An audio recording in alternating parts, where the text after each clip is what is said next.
제가 최근에 이렇게 날씨가 자꾸 이렇게 무더워지고 그러니까 여러분이 교회 오시는 일이 조금 부담스러운 건 아닌가 하는 이제 그런 생각을 합니다. 뭐 여러분 건강 상태도 다 여의치 않고 그런 상황이기 때문에 그러나 어떤 기대가 있으면 상황이 어떻든지 간에 얼마든지 헤쳐나갈 수가 있어요. 여러분 주일마다 교회 오실 때 어떤 기대가 있으세요? 오늘 주일인데 아주 즐거운 마음으로 이른 아침에 일어나서 샤워하고 그리고 예배 참여하기 위해서 안 입던 고운 옷도 챙겨 입고 기다렸다가 교회를 오시는지 아니면 우리 교회 많지 않은 식구들인데 혹시 내가 빠지면 저 은퇴한 나이 많은 목사가 조금 실망하는 건 아닐까. 그래서 여러분 마지못해서 체면 때문에 참여하는 건 아니죠? 왜 말이 없어요? 우리 상황이 여러분 아무리 어려워도 어떤 기대가 있으면 그 주일을 기다렸다가 서둘러서 이렇게 예배 시간 가벼운 마음으로 달려올 수가 있습니다. 믿으시죠? 왜 제가 이런 말씀을 서두에 드리냐면 여러분 입장으로 제가 한번 생각해 봤어요. 어떤 기대를 하실까? 어떤 생각이 드실까? 그렇게 스스로 제가 한번 상상을 해 봤습니다. 여기 모인 우리 중에 누구 한 사람도 뭐 그런 불편한 마음 없이 주일을 기다렸다가 기대하는 마음으로 예배에 참여했으면 좋겠다. 그런 생각이 들었기 때문입니다. 여러분 그런 기대 가지고 오늘 오셨죠? 대답이 그렇게 시원찮아요. 지난주에 우리는 오병이어에 대한 얘기, 그 사건이 있은 이후에 사람들의 반응에 대한 말씀을 여러분과 같이 나누었습니다. 너무나 놀라운 일을 경험했던 사람들이 예수님을 그냥 따라다니면서 임금으로 삼으려고 찾아다녔었죠. 그런데 그 예수님을 만난 이후에 어떤 일들의 일련의 사건이 일어났는지에 대해서 제가 소상하게 여러분께 말씀을 드렸습니다.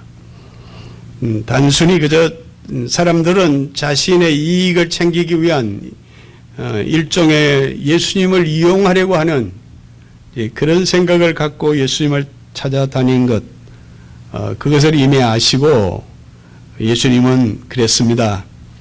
내가 너에게 주는 양식은 너희 조상들이 저 광야에서 만나를 먹었지만 다 죽었다.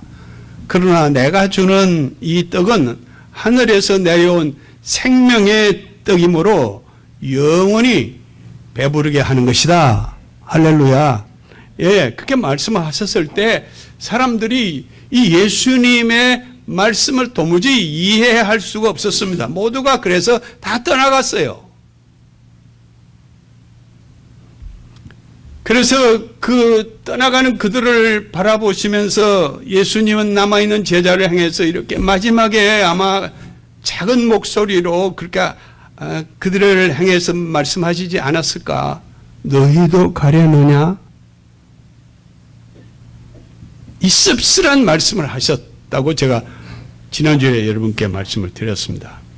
근데 고맙게도요, 그 말씀을 듣고 있던 옆에 있던 제자 베드로가 12제자 중에 그래도 수제자답게 뭐라고 응답했냐면 주여 영생의 말씀이 주께 있사오니 우리가 누구에게로 가오리까?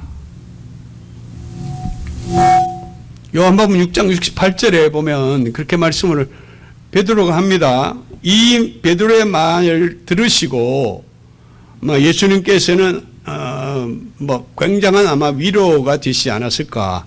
충분히 그렇게 우리 상상해 볼 수 있습니다.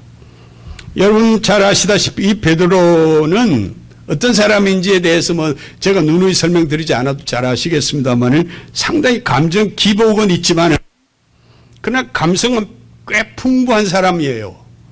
실수도 많이 하지만은 또 때로는 후회도 잘하고 그리고 굉장히 솔직한 사람 같아요. 여러분이 베드로를 깊이 여러분 성경을 통해서 읽어보면 그러므로 이 베드로가 그날 예수님에게 하신 그 말은 결코 입술에 발린 말이 아닌 것 같아요. 정말 진심으로 주여 영생의 말씀이 주께 있사온데 우리가 누구에로 가겠습니까? 이 한마디 베드로의 말이 아마 예수님을 굉장히 흐뭇하게 해드리지 않았을까.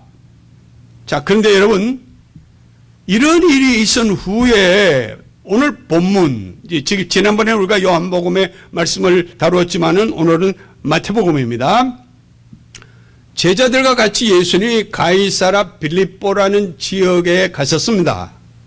그런데 예수님이 느닷없이 제자들에게 자기에 대한 이해를 어떻게 이들이 하고 있는지를 알고 싶으셨던가 봐요. 그래서 이렇게 물었습니다. 야, 너희들은 나를 누구라고 하느냐? 아마도 예수님은 이제 세상을 이제 떠날 날이 가까우니까 좀 초조했을 거예요. 그래서 이들이 과연 나를 지난 3년 동안 따라다니면서 어떻게 이해하고 있는지 여부를 확인하고 싶었던 것 같아요. 그래서 사람들이 나를 누구라고 하느냐 하고 이렇게 질문을 했어요. 제자들에게. 그랬더니 제자들 대답은 어떤 사람은 세례 요한이라고 하고 어떤 사람은 엘리야라고도 하고요. 예수님은 예언자 중에 선지자 중에 한 분이라고 말하는 사람도 있고요. 자기들이 들은 정보를 가지고 예수님에게 이렇게 말씀을 드렸습니다. 그랬더니 예수님이 제자를 보고 제자들을 향해서 말씀하세요. 너희들은 나를 누구라고 하느냐? 재차 질문을 하신 거예요. 이 질문은 예수님께서 이제 십자가를 앞에 둔 마지막 이 사역 시기에 던진 질문입니다. 많이 아마 예수님의 마음에도 여러 가지로 초조한 생각이 없지 않았겠죠. 여러분 한번 생각해 보세요. 지나간 3년 동안 동고동락했던 이 제자들, 그들은 과연 나를 어떻게 이해하고 있는가? 그거 알고 싶었을 거야. 이 예수님의 질문을 듣고 모두가 일시 침묵 중에 있었습니다. 그러다가 느닷없이 베드로가 나가서기 좋아하는 베드로가 입을 열었습니다. 마태복음 16장 16절입니다. 시몬 베드로가 대답하여 이르되 주는 그리스도시요 살아계신 하나님의 아들이시니이다. 여러분 다 잘 아시는 내용이죠. 이 베드로의 고백은 한치의 오차 없이 예수님이 누구임을 말해준 아주 정확한 대답을 해 주었어요. 이 말씀을 들으신 예수님의 반응은 퍽 고무적이고 그리고 즉시 베드로를 향해 반응하시기를 굉장한 칭찬을 아끼지 않습니다. 여러분 보세요. 마태복음 16장 18절부터 19절의 말씀인데 아마 자막에도 나올 것 같아요. 보세요.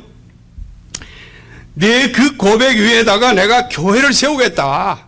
내가 지금 한 그 말, 너 고백한 그 고백에 내가 내 교회를 세우겠다. 그리고 천국 열쇠를 줄 텐데 네가 땅에서 무엇이든지 매면 하늘에서도 매일 것이고 하늘에서 매면 땅에서도 풀릴 거고 하늘에서 풀면 땅에서도 풀릴 거라고 여러분 본문에 나온 대로 말씀을 하신 거예요. 예수님이 너무너무 반색을 하시면서 그 베드로의 고백을 들으시고 이렇게 많이 이렇게 고무가 되셨던 것 같아요. 칭찬을 아끼지 않습니다. 아마 여러분 이런 칭찬을 우리가 예수님으로부터 들었을 때 여러분들이면 과연 어떠실 것 같습니까? 이건 개인뿐만 아니라 아마 역사의 길이 남을 가문의 영광이고 뭐라고 할까 세계에 자랑할 만한 그런 기쁨이 되겠죠. 그동안 사실 예수님은 자기의 그 정체성을 잘 드러내기를 꺼려 하셨어요. 자신이 하나님의 아들이라는 이 신분을 사실은 노골적으로 드러내시기를 꺼려 하셨어요. 그러나 이제는 십자가를 앞에 두고 더 이상은 자신을 숨길 수 없겠다는 생각이 드셔서 제자들에게 드디어 내가 누구인지를 알리는, 이 제자들에게는 자기를 알리는, 내가 하나님의 아들이라는 이 사실을 알리는, 자기의 정체를 고백하는, 숨기지 않고 인정하는 그런 사실을 우리가 알 수 있습니다. 그러므로 이 베드로의 고백을 예수님도 퍽 만족해 하시면서 이 제자 중에 정말 수제자다운 직관을 가진 베드로를 아주 자랑스럽게 여기시고 칭찬을 아끼지 않았어요. 물론 예수님께서는 그 비밀을 하겠으니가 성령께서 하셨다고 그랬지만은, 아무튼 여러분, 만일에 우리가, 잘 들으세요 여러분, 베드로가 받은 이런 칭찬을 주님으로부터 우리가 받았다면 어떤 반응을 보일 수 있을까요? 막 어깨가 어색해지면서 기고만장하지 않았을까? 세상에 여러분, 우리가 작은 칭찬을 누구에게도 받아도 기분 좋은데 예수님이 칭찬을 하셨어. 아마 베드로도 우리와 같은 사람이기 때문에 이 예수님의 칭찬을 받고는 아마 굉장히 어색했을 거예요. 여러분 그렇지 않아요? 우리가 누군가로부터 당신 참 훌륭해, 당신 참 존경해, 뭐 누가 이런 얘기를 한다고 하면은 행복하죠? 별로 행복하지 않는가 봐 여러분. 누군가 나에게 인정해주고 누가 칭찬해주고 우리가 막 고무되고 뭐 굉장히 자존감을 높이는 그런 경험을 하지 않아요. 그런데 예수님으로부터 칭찬을 받았다? 이건 엄청난 일이 아닐 수 없는 거죠. 동의하십니까 여러분? 이 베드로의 고백을 들으신 예수님은 자기 일을 제대로 이해해주고 신뢰하는 제자들에게 고마운 마음 들릴 수 없었을 거예요. 그래서 앞으로 내가 너희들에게 이제는 1급 비밀을 알려주겠노라, 아마 그런 마음을 갖고, 보세요 여러분, 오늘 마태복음 16장 21절, 아까 우리가 읽은 본문입니다. 제가 다시 읽겠습니다. 이때로부터 예수 그리스도께서 자기가 예루살렘에 올라가 장로들과 대제사장들과 서기관들에게 많은 고난을 받고 죽임을 당하고 제3일에 살아나야 할 것을 제자들에게 비로소 나타내시니. 여러분, 이게 무슨 말씀인지 좀 주목해서 들어보세요. 너무도 충격적인 말씀을 지금 들려주신 거예요. 에? 이제 곧 예수님이 고난을 받고 죽을 것이라는 이 말씀을 하셨어요. 주님의 말씀을 듣고 있던 베드로가 깜짝 놀랐습니다. 도대체 이게 무슨 말씀인가? 숨 쉴 틈도 없이 나서서 베드로가 이렇게 반응을 하는 거예요. 어떻게 반응하는가 보세요. 마태복음 6장 22절입니다. 베드로가 예수를 붙들고 항변하여 이르되 주여 그리 마옵소서, 이 일이 결코 죽게 미치지 아니하리이다. 자, 여러분 잘 주목해 보세요. 베드로가 예수님을 막 붙들고 항변하여 이르되, 이게 항변이 영어 성경에 보면 여러분 이게 뭐라고 하냐면 to rebuke him. Never Lord, this shall never happen to you. 당신에게 절대 이런 일이 일어나면 안 됩니다. 동의할 수 없습니다. 항변이란 말은, rebuke라고 하는 말은 이 꾸짖는다는 뜻인데, 높은 사람이 낮은 사람, 어른이 아이를 꾸짖을 때 쓰는 용어예요. 이 베드로는 자제력을 잃어버리고 자신의 감정을 컨트롤하지 못한 채 화를 내면서 이 예수님을 막 꾸짖는 거예요. Never Lord. 주님께 그런 일이 일어나면 안 됩니다. 방금 여러분 예수님으로부터 막 더없는 칭찬을 받았던 베드로가 그게 무슨 말씀이에요? 아니에요, 예수님. 나 동의할 수 없어요. 그리고 예수님은 막 이렇게 꾸짖는 거예요. 여러분, 이 말씀을 제가 내 나름대로 한번 다시 해석해 볼게요. 아니, 어떻게 예수님에게 그런 일이 일어난단 말입니까? 아, 예수님이 죽으시면 당신을 따르는 우리는 다 뭐가 되는 거예요? 절대로 그런 일이 당신에게 일어나면 안 됩니다. 당장 취소하세요. 그동안 우리가 얼마나 고생하며 당신을 따랐는데 지금 죽어가면 우리는 어떡하는 겁니까? 그래요, 안 그래요? 사실입니다, 여러분. 지금 베드로, 요한, 야고보 같은 이런 제자들은 정말 예수님을 사랑했고 좋아했던 사람들입니다. 그래서 정말 모든 걸 다 버리고 주님을 위해서 지금까지 뭐 그물도 버리고 배도 버리고 다 따랐잖아요. 예수님 3년 동안 따라다니면서 그분들이 무슨 편안한 생활을 했나요? 불편한 고생을 감수하며 그들이 주님을 따를 때 전혀 무슨 뭐 소득이 없었습니다. 다만 한 가지, 그들이 그럼에도 불구하고 그 예수님의 그 고매한 인격과 그의 삶의 모습, 그분이 하시는 말씀을 통해서 그들의 눈이 열리던 거예요. 아, 이분 내가 따라야 되겠다. 이분이면 내가 따를 만한 이유가 충분하다 생각했기 때문에 예수님을 따랐던 거예요. 예수님을 보면서 세상에 이런 분을 우리가 어디서 만날 수 있을까? 사람으로 할 수 없는 일을 하시면서 어떨 때는 가장 낮은 자리에 그 가난한 사람들, 병든 사람들, 그 세리들, 소외받던 창기들, 그들의 친구가 되는가 하면 보통 사람이면 할 수 없는 정말 평범한 분이 아니잖아요. 그뿐 아니라 예수님은 때로는 아무리 잘난 사람도요, 그 앞에 기죽지 않고 불의를 보시면 막 호통치고, 그리고 뭐 바리새는 아니라 서기관 아니라 대제사장 앞에서도 이 독사의 자식들아 하시면서 종교적 위선을 보시면 참지 않았어. 주눅 들지 않았어. 비분 강제하시면서 예수님의야말로 정말 누구도 그런 당당함을 본 일이 없었어요. 그러니까 제자들이 뭐 완전히 매료된 거죠. 예수님에게 푹 빠졌어. 우리가 이분의 제자가 된다는 것은 굉장한 자부심을 준 거예요.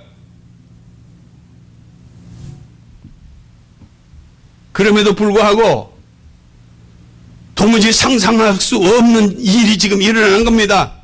엄청난 상실감을 준 거예요, 제자들에게. 충분히 이해가 되죠. 여러분, 우리는 여기 좀 이 문제를 객관적으로 생각해 봐야 됩니다. 베드로의 예수님께 대한 반응을 보면서 아무리 그가 예수님을 사랑하고 그리고 그의 고백이 예수님으로부터 그토록 엄청난 칭찬을 받았을지라도 여러분, 예수님이 하시고자 하시는 것을 그 면전 앞에서 예수님 그렇게 하지 마세요. 그건 안 됩니다. 그러시면 안 됩니다. 한다는 것은 이 베드로가 너무 많이 나간 거 아닌가? 그래요, 안 그래요, 여러분? 맞지요? 베드로 입장에서는 예수님을 보고 이래라 저래라 할 처지가 아니지. 동의하시면 아멘 하세요. 여러분, 우리는 예수님이 하시는 그 어떤 일도 우리가 이래라 저래라 할 그런 위치가 아니잖아요. 그런 자격도 권리도 없다는 것을 우리가 알아야만 합니다. 예수님은 우리를 지으신 창조자이시고 우리는 그분에 의해서 지음받은 피조물이야. 예수님은 하나님과 동일한 분 아니십니까, 여러분? 맞아요? 그런데 피조된 우리가 예수님을 행해서 이해해서 이래야 됩니다, 저래야 됩니다, 그게 명령할 수 있습니까? 어느 도단이죠. 베드로는 감히 예수님을 그것도 꾸짖는 태도를 보이면서 예수님의 계획에 동의하지 않고 엄청난 실수를 범한 거예요. 그런데 사실은 우리도 만일에 그 현장에 있었다면 예수님의 말씀을 듣고 어땠을까? 제가 입장 바꿔 생각해 보니까 나도 실망할 것 같아. 예수님이 세상 떠난다니까 막 기대하고 쫓았는데.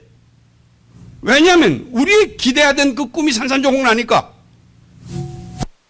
그러나 사랑하는 여러분, 우리가 좀 더 깊이 생각해야 보면은 주님을 따른다는 것은, 여러분 잘 들으세요, 내 생각대로 내 방식대로 우리가 주님을 조정할 그런 입장은 아니거든. 믿으시면 아멘 하세요. 때로는 내 생각과 다르고 도무지 이해할 수 없는 그런 일들이 일어나지만 주님이 하시는 일이 잘못된 것처럼 항변하는 건 있을 수 없는 일이지. 맞아요? 예수님은 여러분 천상천하에 유일하게 흠없는 한 분이세요. 모든 인간은 다 허물이 있어. 그러나 예수님은 하나님이시기 때문에 그분이 하는 모든 일은 옳은 거야. 정당한 거죠. 그거 믿습니까, 여러분? 예수님은 한 번도 실수한 일도 없고 하자가 없는 분이야. 그럼에도 불구하고 오늘 우리는 어떻습니까? 우리도 베드로처럼 여러분 내 뜻대로 되지 않으면 막 주님 원망하죠. 불평하죠. 항변하는 일이 없습니까? 그래서 토라지고 제 맘대로 되지 않는다고 뒤도 안 돌아보고 떠나는 이들도 부지기수예요. 불행하게도 오늘 우리 현실은 예수 믿지만은 내 뜻대로 되기만을 위해서 믿는 사람들이 대부분이야. 오늘 우리 주변에 이런 베드로와 같은 사람들을 얼마든지 만나볼 수 있어요. 잘 들어요, 여러분. 평소에 믿음 좋다 그러고 저분 훌륭해, 굉장히 존경을 받던 분도요, 제 경험입니다. 어느 지점에 가서는 자기 뜻대로 되지 않으면은 그냥 분노하고 토라지고 교회 떠나요. 예? 여러분, 예수를 믿는다고 하면서 자신의 편견과 자기 철학과 자기 생각을 포기하지 않고 자신의 잣대로 사물을 보고 판단하는 경우가 얼마나 많은지 모릅니다. 하나님을 믿지만은 자기가 만든 어떤 맞춤형 하나님, 내가 만들어 놓은 하나님을 믿는 경우가 허다하다 이 말이에요. 내 규격에, 내 프레임에 맞춰서 맞지 않으면 그 하나님은 내 하나님 아니라고 생각해. 예수님에 대해서도 마찬가지예요. 자기가 생각대로 생각했던 예수가 아니면 이건 시간과 장소를 불문하고 상황을 고려하지 않고 어디 있으나 불평하고 규탄하고 재단하고 심지어 도전하고 배반까지 하는 그런 경우가 비일비재합니다. 그래서 오늘날 현대인들 중에는 하나님을 자기가 만든 하나님만 섬기려고 하는 그런 분위기로 가고 있어요. 그 우상입니다. 그래서 내 마음에 안 들면 언제든지 떠나는 거예요. 다시 여러분 본문으로 돌아가 봐요. 베드로가 이런 항의를 하면서 대드는 걸 보신 예수님은 오늘 본문 23절에 예수께서 돌이키시며 베드로에게 이르시되, 여러분 한번 따라하세요. 사탄아, 내 뒤로 물러가라. 뭐라고요?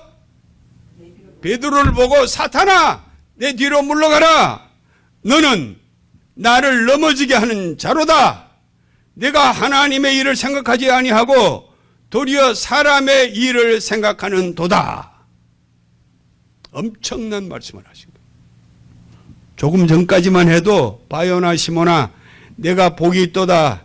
내가 내 이름으로 교회를 세우겠다 하시면서 막 칭찬하셨던 그 예수님이 지금은 비분, 강개, 분노하시면서 베드로에게 새로 번역된 성경은 이렇게 다시 이 말씀을 번역해서 사탄아 내 뒤로 쓱 물러가라. 내가 나를 넘어지게 한다. 너는 하나님의 일을 생각하지 않고 사람의 일만 생각하는구나. 사랑하는 여러분, 예수님의 입에서 이런 폭탄적인 선언을 하셨다는 것은 이거 엄청난 일입니다. 그것은 그만큼 이 베드로의 항변은 용납할 수 없는 망언을 하는 거예요. 지금 사탄의 마수에 걸린 사람이 아니면 할 수 없는 막말을 한 거예요. 우리가 여러분 가장 조심해야 할 것은 아무리 열심을 다해서 주의 이 일을 하고 주님을 따라설지라도 내 생각대로 주님이 하는 이 일을 재단하는 것은 이건 있을 수 없는 일이야. 동의하십니까? 하나님을 내 생각에 맞춰서 조정하고 그래서 하나님이 내 생각대로 해주면 땡큐. 그렇지 않으면 토라지니까 일수인 이런 생활을 하는 사람들이 우리 주변에 얼마나 많은지 모릅니다.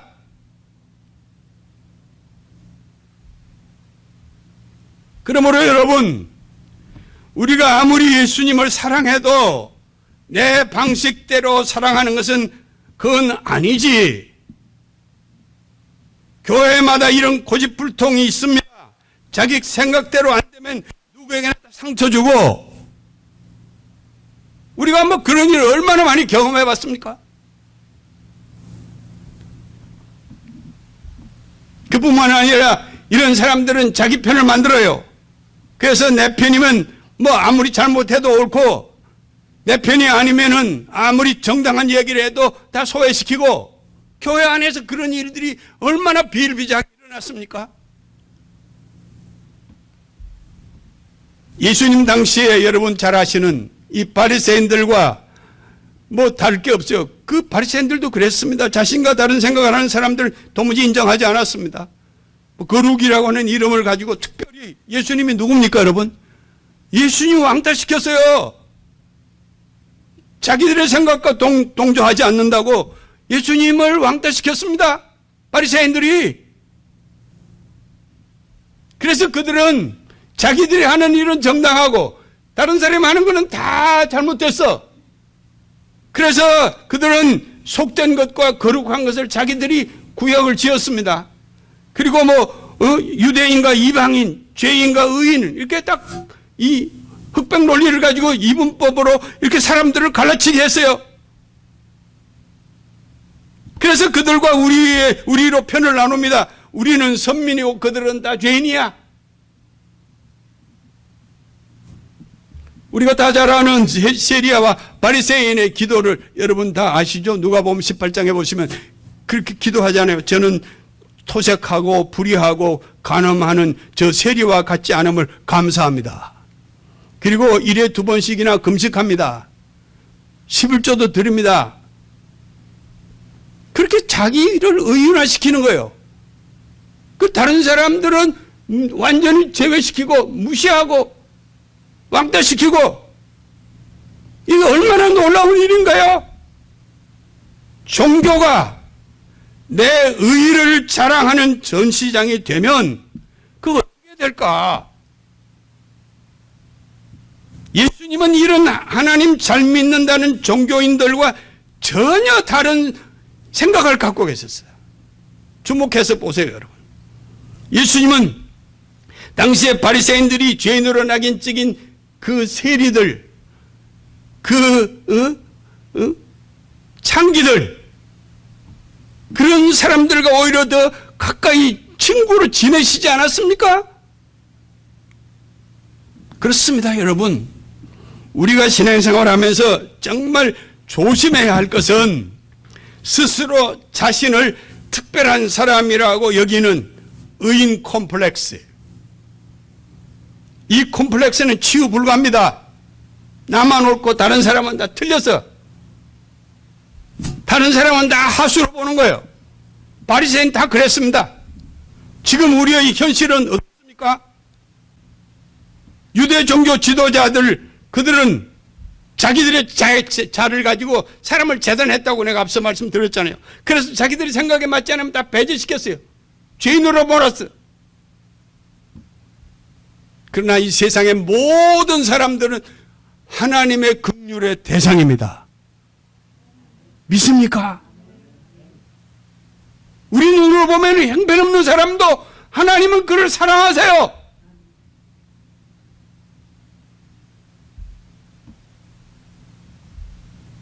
그러므로 우리가 그를 차별하면 안 되지. 하나님의 공의는 동일하세요. 오늘 본문 여러분 베드로도 마찬가지입니다. 예수님을 기쁘시게 할 만한 엄청난 칭찬을 받았죠. 그러나 자기 생각으로 예수님을 생각했던 거예요. 주님이 원하시는 것이 무엇인지 헤아리지 못한 거죠. 우리가 예수를 믿는다는 것은 주님의 눈으로 세상을 바라보는 겁니다. 동의하십니까? 내 눈으로 사물을 보기보다는 언제나 어디서나 주님이 원하는 것이 무엇인가를 살피고 주님이 원하신 대로 살아야 하는 거예요. 오늘 많은 그리스도인들이 예수를 닮지 않고 바리새파 사람들을 닮아가고 있다 하는 이 얘기 많이 들으셨을 거예요. 내 기준으로 모든 걸 판단하고 내 뜻에 안 맞으면 다 제외시키고, 그래서 여러분 베드로를 책망하면서 예수님이 오늘 본문 24절 25절에 보니까, 오늘 보세요 여러분, 오늘 본문 24절 25절. 이에 예수께서 제자들에게 이르시되 누구든지 나를 따라오려거든 자기를 부인하고 자기 십자가를 지고 나를 따를 것이니라. 누구든지 제 목숨을 구원하고자 하면 잃을 것이요 누구든지 나를 위하여 제 목숨을 잃으면 찾으리라. 할렐루야. 제가 앞서 여러분께 말씀을 드린 대로 많은 사람들이 예수님을 따르면 뭔가 이익을 얻을 거라고 기대하고 그렇게 따랐어요. 사람들이 예수님을 따른 것은 표적을 보고 따른 게 아니라 떡을 먹고 배부른 까닭이라고 지난주에 제가 말씀드렸습니다. 여러분, 우리가 주님을 따르는 것이 자기를 위한 목적을 갖고 따른다면, 내 뜻에 맞지 않으면 언제든지 배신하고 떠납니다. 우리가 주님을 믿는다는 것은, 잘 들어요 여러분, 내 욕심, 내 의지, 내 생각을 포기하고 주님의 생각을 따르는 거야. 동의하세요 여러분? 십자가를 진다는 말은 내가 하고 싶은 거, 내가 갖고 싶은 거 다 포기하더라도 주님의 말씀에는 순종하겠습니다. 그게 십자가야. 손해보는 거, 희생하는 거 십자가 아닙니까? 우리가 신앙생활을 하면서 가장 극복하기 어려운 게 뭐냐면 욕망과 이 사명의 갈등이에요. 제가 평생 내 스스로가 이 문제를 안고 괴롭히고 가장 아프게 하는 것 중에 하나예요. 이 욕망이란 자기가 하고 싶은 대로 하는 것이고, 사명은 예수님을 닮아서 예수님이 원하시는 대로 사는 거야. 우리 목회자들이 가장 범하기 쉬운 실수 중에 처음부터 그런 건 아닙니다. 해가 가고 세월이 가면서 사명감보다는 현실적인 이익이 눈앞에 보일 때 초심을 잃어버리고 현실과 타협하면서 교회를 통해서 뭔가 이득을 볼 생각을 하는 경우가 있어요.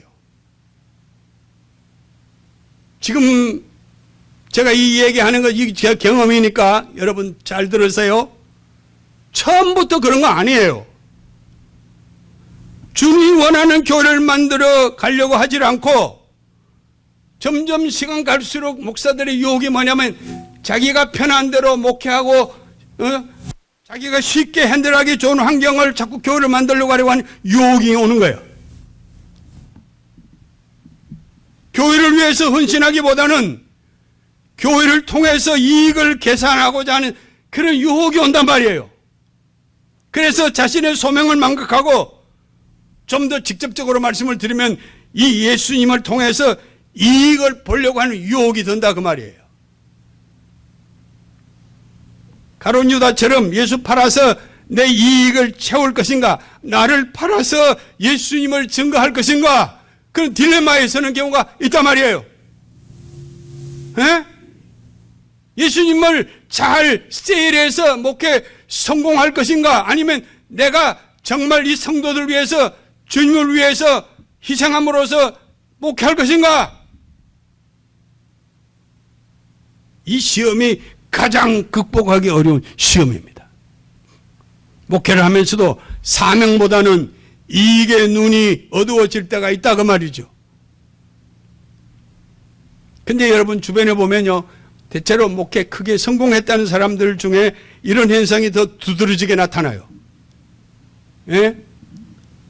예수 팔아서 돈도 벌고 명예도 얻고 좋은 자동차도 타고 좋은 집도 사고 심지어 은퇴한 후에는 죽는 날까지 수억을 보장받고 또는 수십억의 은퇴금을 받아 챙기는 그런 사람들이 내 눈에 보여요.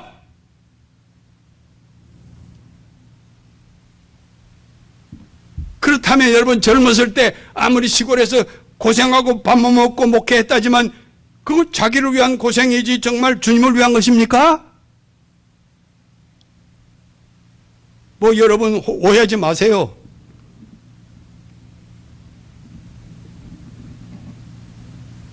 당신은 그런 대접을 못 받기 때문에 지금 우리 앞에 성토하는 거 아닙니까 하고 혹시 여러분 말씀하실지도 모르지만은, 여러분 오늘 우리 한국교회 현실은 어느 정도 교회 규모가 있는 교회에서 은퇴하시는 목사님들 중에는 은퇴하면서 교회가 뭐 이런저런 거 다 명목으로 집도 마련해주고 죽을 때까지 매월 사례도 주고, 그래 너 보면 나는 좀 무능한 목사인가? 별로 여러분 놀라지도 않았어요. 오늘 여러분 잘 들어요. 우리 한국 교회 퇴조 현상은 물론 여러 가지 이유가 있겠지만은 소명과 사명에 대한 확신이 없이 이 세속적인 파도가 교회 안으로 막 밀려오면서 목회자들이 그것을 이기지 못하고 욕망의 노예가 되어 모든 것을 경제 논리로 따지는 거예요. 목회자도 무너지고 교회도 무너지기 시작한 이유 중에 하나야. 이제는 우리 개신교회는 평생 고생하며 목회한 목회자들이 은퇴하면서 그 고생의 모든 보상을 돈으로 받아 챙기려는 것이 교회 문화로 정착되고 있다는 것. 정말 이게 창피한 일이죠. 자, 이런 우리 개신교의 현실이 지금 어떤가? 뭐 말할 것도 없습니다. 신뢰를 받지 못하는 집단이 되고 말았어요. 어느 정도 여러분 이 교회가 한때는 사회에 그래도 발언권도 있고 눈도 이렇게 시선을 집중받을 때도 있었지만은 현재 우리 개신교의 형편이 어떤가? 전 국민의 20% 정도가 교회를 그래도 인정해요. 심지어 우리 목회자들은 무속인들보다도 인기가 없대요. 무속인이 뭐예요? 점쟁이들. 제가 여러분 2010년도에 한국에 은퇴했어요. 그때 여러분 감리교인 수가 160만 명이었습니다. 근데 엊그제 통계를 보니까 80만 명으로 줄었어. 15년 동안에 반토막이 난 거예요. 저는 최근에 정말 이 세상의 것들이 정말 내가 아프고 난 다음부터 그런 생각이, 솔로몬이 말한 대로 헛되고 헛되니 헛되고 헛된 거야.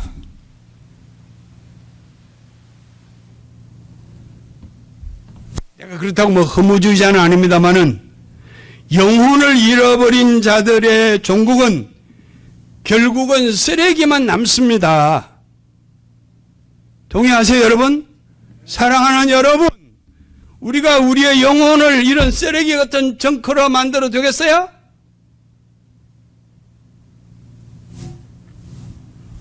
내일 죽어도 팔 수 없는 것, 빼앗기면 안 되는 것, 가장 가치 있는 소중한 것을 우리는 바겐세일에서 헐값으로 남기면 되겠습니까?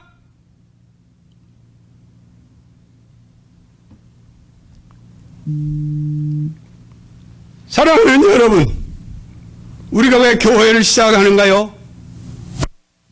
우리만이라도 이런 유혹과 배단으로부터 믿음을 지키고 제대로 해보자는 계리가 없다면 여러분이 굳이 이 교회를 개척할 이유가 없습니다. 우리가 예수를 기술로 믿는 방법은 세월 가면서 늘어가지만 예수의 혼, 아니 예수의 성령의 기대하심을 따르지 않는다면 우리가 이런 수고를 할 이유가 없다 이 말이에요.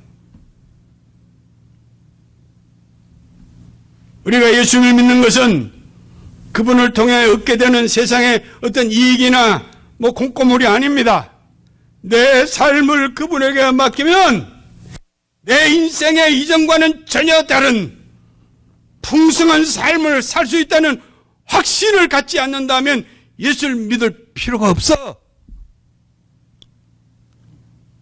그러므로 여러분, 우리가 예수 믿는다는 것은 내 욕망 버리고 그 어떤 이익 기대하기보다는 어떤 경우에도 주님과 같이 살겠다고 하는 어떤 의연한 결단을 하지 않는다면 우리 예수 믿고도 후회할지 몰라.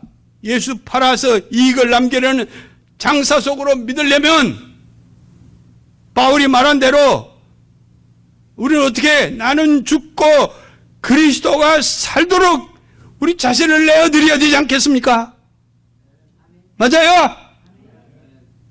주님의 살과 피를 먹고 마신다는 것은 주님과 내가 한 영혼 한 바디가 됐다고 말이에요. 어떤 경우가 오더라도 피 한 방울도 남기지 않고 우리를 위해서 내어주신 그분을 우리가 구주로 모신다면 그분을 닮아서 살아가야 되지 않겠어요? 그러므로 여러분, 말씀 맺겠습니다. 우리가 그분의 진심을 알고 전적으로 우리도 예수님만 신뢰하고 그분 말씀에 토달지 말고 예만 하고 신앙생활 하십시다. 예?